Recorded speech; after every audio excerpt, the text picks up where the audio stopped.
Si d'aventure vous vous promenez seul la nuit dans une forêt du sud-ouest, vous pourriez faire la rencontre de la Camcruse. Et ça serait bien la dernière chose que vous verriez de votre vie.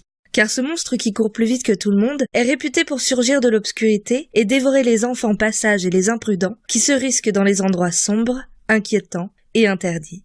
Camcruse en gascon signifie jambe crue, car la particularité de ce croque-mitaine est avant tout sa forme. Une jambe. Oui, juste une jambe, souvent munie d'un œil à la place du genou. Peu de récits permettent d'avoir une description plus détaillée de la Camcruse. Ça me paraît évident que tous ceux qui ont pu la voir de près ne sont plus là pour en témoigner. Généralement décrite comme une jambe nue et d'un œil, certains racontent qu'elle a aussi des griffes. D'autres parlent de cheveux, d'une bouche ou de cornes. En vérité, il existe autant de descriptions différentes que de béarnais. On retrouve la Camcruse dans toute la Gascogne, sous différents noms. Camcruse ou Camcrude dans le Béarn, mais aussi à Agen, Camocruso dans le Gers et les Landes, Cambacrusa dans l'Ariège, Cambocruso à Toulouse.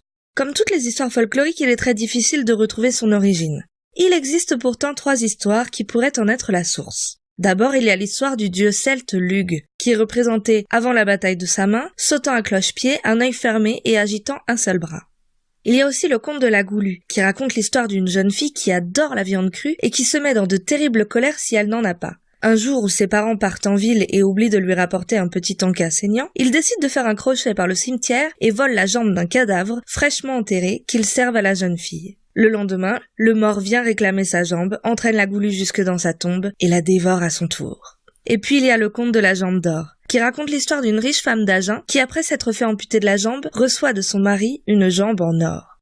Le temps passe et à sa mort, elle est enterrée avec sa prothèse de luxe, qu'un valet cupide lui vole le soir même. Voulant récupérer sa jambe, le cadavre de la femme pourchasse le valet, l'entraîne dans sa tombe et le dévore. Dans ces 2 dernières histoires, la jambe volée ne devient pas indépendante pour se venger. Cependant, on peut imaginer que l'histoire s'est transformée avec le temps pour devenir celle d'une jambe maléfique, qui enlève les enfants pour les manger je ne sais où. Tout ceci est bien mystérieux, mais une chose est sûre.